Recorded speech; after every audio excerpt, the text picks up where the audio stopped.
Inalienabilidad son aquellos que su enajenación es prohibida, es decir, que no se puede transferir, enajenar, gravar o hipotecar. La imprescriptibilidad, es decir, que los bienes no pierden calidad de propiedad de bien del Estado por el transcurrir del tiempo, debido a que es un bien fuera del comercio del hombre por disposición de ley. Prescripción positiva o usucapión. O sea, no se pueden adquirir bienes por el transcurrir del tiempo a favor de particulares. Entonces hay dos características del patrimonio estatal: inalienabilidad y la imprescriptibilidad. El artículo 461 del Código Civil dice: aprovechamiento de bienes nacionales. Los bienes de uso común son inalienables e imprescriptibles. Pueden aprovecharse de ellos todos los habitantes con las restricciones establecidas por la ley, pero para aprovechamientos especiales se necesita concesión otorgada con los requisitos que establecen las leyes respectivas.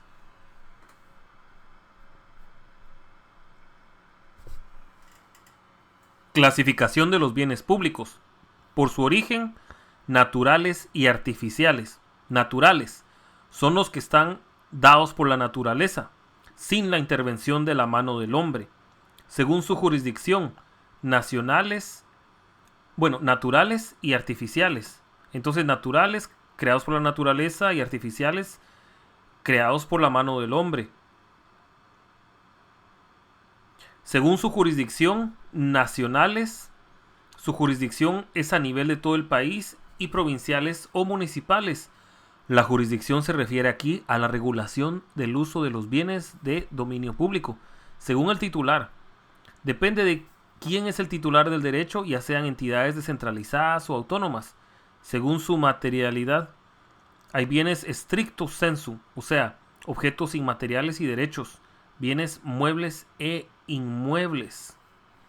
Según su conformación física o geofísica, se puede hablar de dominio público terrestre, marítimo, fluvial y aéreo, o también terrestre hídrico, porque tanto el concepto de río como el de lago no abarca solo el agua, sino también el cauce, y también más que hídrico exclusivamente, es terrestre, hídrico y aéreo.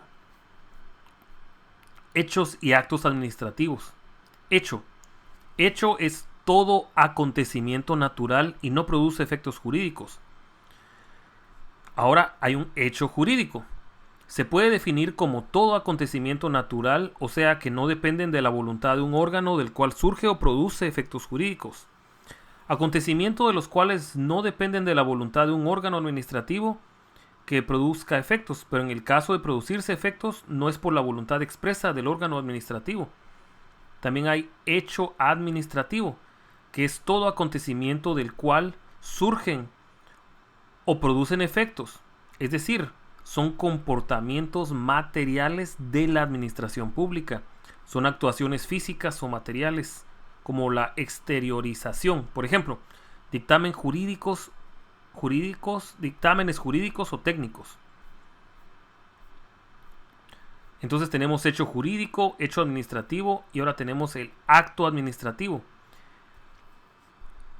Es un acto voluntario de poder público dentro de la esfera de su competencia, que tiene por objeto crear una relación exorbitante del derecho privado, una manifestación unilateral y externa que expresa una decisión de una autoridad administrativa competente en ejercicio de la potestad pública, crea, reconoce, modifica, transmite o extingue derechos y obligaciones. Es generalmente ejecutivo y se propone satisfacer el interés general. Toda declaración de voluntad de un órgano público actuando dentro de una función administrativa y con un fin administrativo, y que produce efectos jurídicos concretos o generales. Características.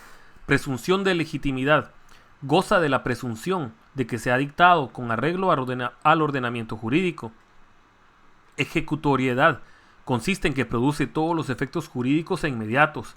Debe de ser cumplido aún en contra de la voluntad de los administrados a que va dirigido. Es el cumplimiento del acto administrativo. Revocabilidad. es dejar sin efecto un acto administrativo por parte de la administración pública o por impugnación, es decir, a solicitud de parte o de oficio. Y retroactividad. Los actos administrativos no tienen efectos hacia el pasado. Unilateralidad. El acto administrativo es una declaración en una idea de la administración plasmada en una resolución. Sometimiento al derecho administrativo. Es la exclusión de todas las actuaciones administrativas de los órganos sujetas a derecho civil o mercantil. Entonces, 6 características: presunción de legitimidad, ejecutoriedad, revocabilidad y retroactividad, unilateralidad y sometimiento al derecho administrativo. Elementos subjetivos de fondo o esenciales del acto administrativo. Sujetos: la administración pública y la persona individual o jurídica que se relaciona a ella. Voluntad administrativa legalmente manifestada. Es la decisión emitida por una resolución debidamente notificada a las personas administradas. Motivación del acto administrativo. Es el acontecimiento, antecedentes de hecho que provoca y fundamento el acto administrativo. Objeto del acto administrativo. Es la manifestación de voluntad del Estado, cierto, posible y lícito. Finalidad del acto administrativo. Es el bien jurídico protegido por la administración pública, el bienestar general. Entonces, los elementos subjetivos del acto administrativo son sujetos, voluntad administrativa, legalmente manifestada, motivación del acto administrativo, objeto del acto administrativo y finalidad del acto administrativo. Esos son los elementos subjetivos. Los elementos de forma del acto administrativo. Tenemos la forma, que es el conjunto de requisitos que exige la ley, es decir, las formalidades que debe cumplir, y el procedimiento, que son los pasos que debe seguir la administración pública en el ejercicio de su función administrativa debidamente reglamentada para que dicte un acto administrativo. ¿Cuál es la clasificación del acto administrativo? Por donde producen sus efectos internos, que son actos que surten efectos dentro de la esfera de la administración pública, con el fin de cumplirse en el seno de la administración pública. Externos son las que surgen efectos fuera del órgano o entidad que los emite y afecta a los particulares o entidades o dependencias del Estado. Órgano que emite el acto: simples y complejos. Simples es aquel emitido por un órgano administrativo de una sola voluntad con ejercicio de su competencia. Complejos son llamados colectivos, son aquellos que se forman por el concurso de varias competencias administrativas, es decir, dictados por varios órganos administrativos. Son relaciones interrogánticas, acuerdos Estado-Universidad. Ahora, ¿cuáles son los efectos que produce? Limitativos y de ampliación. Los limitativos son denominados actos imperativos, porque son los que contienen prohibiciones que limitan a la libre disposición de sus bienes o disminuir el patrimonio de unas personas. Son actos restrictivos, por ejemplo, prohibir construir a 100 metros de la calzada Roosevelt. Ampliación consiste en que la administración pública aumenta la esfera de derecho de los particulares a través de una autorización, por ejemplo, la ampliación de licencias, permisos, etc. Ahora, por decisión, tenemos reglados y discrecionales. Los reglados son aquellos que se producen dentro de la administración mediante preceptos legales. Imperativos, que contienen reglas vigentes y específicas, que regulan la actividad de la administración en una materia determinada. Discrecionales, es cuando la ley deja a la administración un poder libre de apreciación para decidir si debe obrar o abstenerse, o en qué momento debe de obrar, o cómo debe obrar, o en qué fin, en qué contenido va a dar su actuación. Ahora, los contratos administrativos, ¿qué son? La definición es una declaración de voluntad de los órganos del Estado, así como de sus órganos y entidades autónomas y descentralizadas, con una persona individual o colectiva, privada o pública, nacional o internacional, con el compromiso de pagar honorarios profesionales o un precio por una actividad, servicio o bien que le presta al contratante, bajo condiciones establecidas en las leyes de orden público. Es el celebrado por un particular o varios, y la administración pública en ejercicio de sus funciones administrativas para satisfacer el interés público, con sujeción a un régimen exorbitante de derecho privado. Elementos de los contratos administrativos. Sujetos, objetos y formalidades. Sujetos, la administración pública a través de sus órganos administrativos y los particulares. Objetos, la actividad, servicio bien prestado. Compra, suministro o prestación de servicios. Formalidades, leyes que regulan las formalidades de la contratación. Por ejemplo, un escrito con intervención notarial. Características, preferencia del Estado. La administración pública investida de poder público impone condiciones para contratar a los particulares y obliga al cumplimiento caótico del contrato. Cláusulas exorbitantes del derecho privado.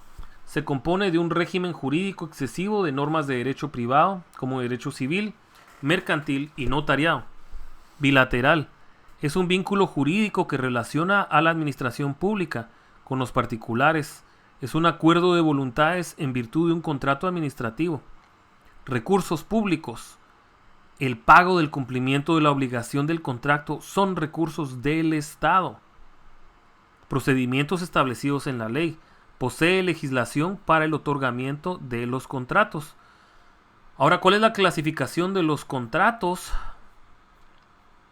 administrativos? Y tenemos 5. De obra pública, de suministro, prestación de servicios, concesión y de exploración y explotación. De obra pública, van dirigidos a la construcción, modificación, reconstrucción o mantenimiento de un edificio, obra de utilidad pública. Por ejemplo, la construcción de una escuela, carreteras, de suministro. Este contrato permite la obtención de bienes muebles, materiales de oficina, etc. Prestación de servicios es el contrato por medio del cual un particular presta servicios al Estado. Por ejemplo, mantenimiento de maquinaria y equipo. Concesión es por medio del cual el Estado encomienda a particulares la prestación de servicios públicos. Exploración y explotación es el contrato que tiene por objeto otorgar a personas individuales o jurídicas la exploración y explotación de hidrocarburos que son propiedad del Estado. Extinción de los contratos administrativos. Normal. Cuando se da por finalizado el cumplimiento de lo pactado dentro del contrato administrativo, cumplimiento y pago. Anormal. Por cumplimiento antes del plazo contractual, incumplimiento de su objeto vencido el plazo, incumplimiento del contratante, incumplimiento del contratista, rescisión bilateral, rescisión unilateral del contrato. Entonces tenemos dos tipos de extinción, normal y anormal. Policía administrativa. Definición. Es la actividad coercitiva del Estado y que desempeñan las autoridades del orden administrativo cuando desarrollan el poder de limitación de actividades de los gobernados en procuración del orden público. Es el poder de limitación ejercido por las autoridades de orden público. Es la restricción del ejercicio de algunas libertades individuales por la administración pública en beneficio del interés colectivo. El objeto es el orden público y la seguridad pública. Características: debe de emanar de un órgano competente, puede utilizar el uso de fuerza pública para su cumplimiento, pueden ser revocadas de oficio y son escritas. Clasificación: puede ser general o especial. General: son los elementos tradicionales que integran el orden público, es decir, la seguridad, la tranquilidad, la salubridad. Especial: están sometidas a un régimen jurídico particular, regulación especial, ejemplo, la policía de tránsito. Los mecanismos de coacción: es la ejecución forzosa de un acto administrativo. Se refiere a la fuerza o violencia que se hace a alguien para obligarlo a que diga o ejecute algo. Es el poder legítimo del derecho para imponer el cumplimiento o prevalecer sobre la infracción. Se autosustenta en la autotutela ejecutiva, que permite a la administración pública ejecutar su propio derecho venciendo la resistencia o quebrantando la voluntad de quienes se oponen. La coacción administrativa tiene 3 manifestaciones. 1. Ejecución forzosa. 2. Coacción directa. Y 3. La vía de hecho. La ejecución forzosa es la realización del contenido del acto administrativo, con independencia de la voluntad del administrado. Es la ejecución material del acto administrativo. Se puede dar por apremio sobre el patrimonio, recae sobre los bienes del administrado, embargo, ejecución subsidiaria, que lo cumpla tercera persona, pero los gastos los cubre el administrado. La multa coercitiva, caución económica reiterada y compulsión sobre personas, medidas de coerción sobre el administrado desde impedimentos hasta desplazamientos. La coacción directa es la existencia de un acto administrativo que impone una obligación precisa y determinada a un destinatario. La vía de hecho es una actuación administrativa fuera del ámbito de su competencia al realizar procedimiento al margen del establecido. ¿Cuáles son las órdenes de la policía administrativa? Son los actos de la administración pública con potestad de supremacía hacia un sujeto con deber de conducta prohibitiva o comitiva. ¿Cuál es la clasificación prohibitiva y de conminación? Prohibitiva son las disposiciones de la administración pública que prohíben la realización de ciertos actos. Conminación es cuando la autoridad administrativa exige una acción u omisión, amenazando con un castigo si no cumple. Infracciones administrativas. Las infracciones administrativas son vulneraciones del ordenamiento jurídico, esto es, incumplimientos de normas de tal naturaleza. Y sanciones administrativas son una clase de acto administrativo que consiste en una sanción, como consecuencia de una conducta ilícita del administrado. Han sido definidas como cualquier mal infringido por la administración a un administrado como consecuencia de una conducta ilegal a resultas de un procedimiento administrativo. Gracias.